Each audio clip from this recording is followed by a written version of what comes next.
le président de PASTEF appelé 10 fois à l'insurrection, appelé au sacrifice suprême, appelé au meurtre, dem leen ngeen jàpp président Macky Sall daggate ko, appelé les gens à faire chaque don de leur vie, appelé les gens à s'attaquer. Jusqu'à récemment il a fait la même chose en disant jël leen seen gànnaay ngeen dem ci élection yu mujj yi. Quand ils ont eu à faire ça plusieurs fois, mais mënuñu régler ce problème d'amnistie en les mettant au dehors. Ce n'est pas parce que aujourd'hui ils ont la bonne position, c'est-à-dire celle d'être au pouvoir, que ça va les protéger par rapport à la compréhension que nous devons avoir de l'application d'une loi qui a été amnistiée alors qu'elle était en train d'être appliquée. Donc, et elle a été appliquée et des gens ont été poursuivis et sanctionnés. Mais mënuñu génn delluwaat gannaaw daal ni donc dootul noonu on va abroger la loi d'amnistie, on va chercher les vrais coupables. Les vrais coupables, version, c'est nous qui avons le pouvoir maintenant. Il faut arrêter. Moi, je suis allé plus loin. Je suis allé jusqu'à remettre en cause le rapport de Human Rights Watch parce que dafa vicier. Et je vais y travailler. Je vais y travailler parce que je suis un policier. Lu nekk am naa ci lecture bi nga xam ni du lecture de droit de l'homiste. Lan mooy sa conviction ci loolu commissaire. ci lan mooy sa conviction ci situation boobu ñu traversé. sama conviction ci rapport li xew oui ba nga ne da ngay travailler wàcc ci rapport j'ai la Human Rights Watch, ça veut dire que am na yow. on a mélangé des rôles. Le projet subversif n'a pas été installé dans le cœur de ce débat.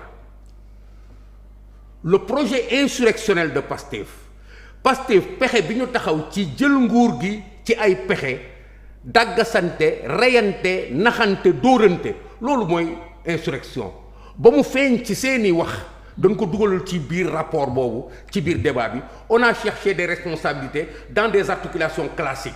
alkaati yi ñoo tiré, le pouvoir avait nguur gi ñoo yore soldats yi kon ñoo yore fetal yi. Est-ce que tu comprends? Nguur gi ñoo am xaalis ay nervi. On a travaillé sur des machines comme ça pour habiller. Ça va au-delà. Non, c'est autre chose que cela. Parce que même éléments yi nga xam ne dañ ko teg am na lecture bi nga xam ni moom lañ ciy imposer lecture droit de l'homiste la parce que la tendance droit de l'homiste c'est d'être toujours au milieu ou contre le pouvoir. ñoom toujours ki yore nguur gi moom la ñuy wut toujours responsabilité en premier. Tous les autres qui ne sont pas dans le pouvoir seen hypothèse bu ñu koy poser ñooñu c'est des victimes de l'oppression du pouvoir. Loolu addina bi noonu la tëddee mais il faut qu'on corrige ça parce que dans le cas du Sénégal ça n'a pas été cela. Lan moo xew. Dans le cas du Sénégal on a eu comme je vous l'ai dit un projet subversif bu nu tegul ci digg enquête bi parce que dañoo dégg ay nit di wax gis ay pexe jóg leen ngeen dem mortal combat avant cela ñu gis ay des manigances qui sont allés dans ce sens-là mais kon loolu suñ ko gisee mënuñu ko extraire daal di nag cette conséquence loolu ñu daal ni loolu mooy affaire bi kan moo yoroon fetal kan moo defoon nii. Moi je crois que suñuy dem dañ naan ban mooy tepp bu jëkk bi nga xam ni moom lañ naan fii suñ ko jàppee dinañu topp ba àgg ci rey yépp lan moo ko indi. Quels sont les mots, quels sont les gestes, yan wax moo fi jib yan jëf moo fi taxaw ba lii lépp am suñu defee noonu ci enquête bu normal dinañ xam kuy responsable. À ce moment si moi commissaire Keita je suis responsable de quelque chose nan ma jàpp si mais je ne suis pas d'accord sur la manière dont on a voulu habiller les faits parce que dans la démarche des droits de l'hommiste c'est toujours le pouvoir qu'il faut chercher. Alors beneen priorité bu Ousmane Sonko fësal ci législative yi ak bu amoon majorité noonu la campagne en tout cas mooy mise en place haute cour de justice bu ñu ko waxee xel day dem ci ñi nga xam ne dañu am privilège de juridiction comme l'ancien président wala les anciens ministres yi ñu bëgg a dugal ci reddition des comptes lan la inspiré Ousmane Sonko jibal booba yéene. Tu sais man dama yàgg wax ni réew mi ñun ñëpp ñoo ko bokk. xam nga léegi fi may terminer dama la wax ni la. man su fekkee ni am naa responsabilité ci dara nan ma tëj. ok réew noonu lay taxawee li ma d'accordul li nuy jël affaire yu haute cour de justice li nun koy politiser loolu laa d'accordul. mais si réellement am na ki nga xam ni ci réew mi teg nañu yoon ci nin ko war a tegee.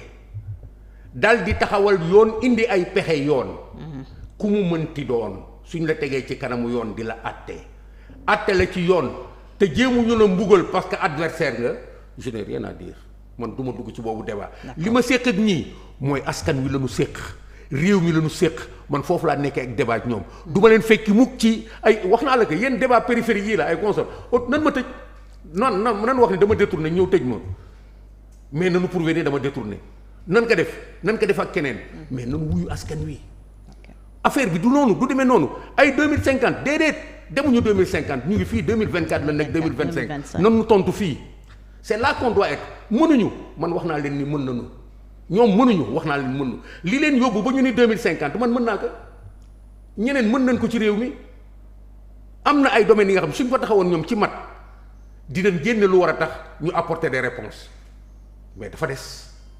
mais majorité lañ doon xaar am ko pour doxal donc nañ leen xaar. non nekkul foofu caabi yi newul ci ay majorité sous majorité. dama la wax ne nañ yëkkati débat bi tuuti ci kaw.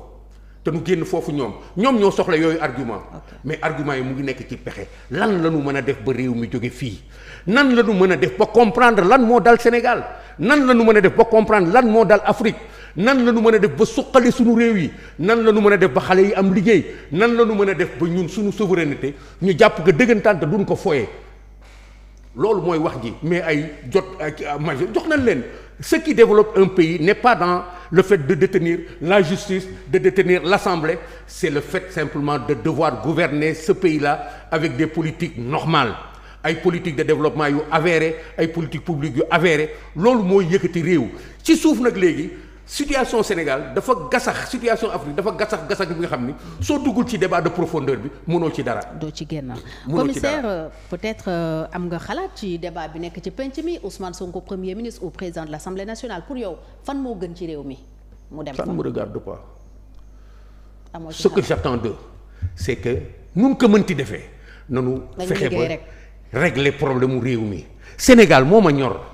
vraiment Ousmane Sonko président premier ministre assemblée finalement même dualité bii ñuy wax nanu nekk ñoom ñaar ci kaw nanu am ñaari président am ñaari gouvernement am lu ñu bëgg mais nan defar Sénégal je suis ouvert à toutes les offres ñoom ñoo yore affaires yi ñoo yore assemblée nanu changer loi bi def ñaari président ak vice président ak leneen nanu indi assemblée nationale ñu def régime parlementaire président ñu teg ko fële ci ruq bi premier ministre nekk ki yore doole mais nanu régler Sénégal. moi c'est là que je les attends. Il y a des formules qui sont possibles qui ne sont pas na dem assemblée wala cela suñu xóotalee débat bi su fekkee véritablement bëgg na nanu changer on a qu'à aller vers un régime parlementaire moom mu jël président bi teg ko fële. daal di jël pouvoir yëpp entre ses mains comme en Allemagne comme en Angleterre comme feneen ak feneen. comme du temps de Mamadou Dia Senghor. comme mais plus que Mamadou Dia Senghor parce que nu mu tëddee encore dualité bi newoon foofu am na sax lu ci rëccoon parce que dañu xawoon partager yenn pouvoir yi mais fii dama bëgg ñu def.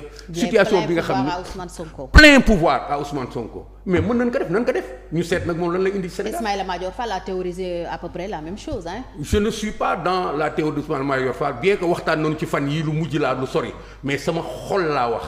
waxuma xel de sama xol laa wax ci buggu lépp luñ ma indil rek ma nangu ko pour que na Sénégal. waaye nañu liggéey rek alors ñu jeexal ak peut-être seen ay ambition yéen force dooleel askan wi ci weer yi ñu jëm lan ngeen nar a def.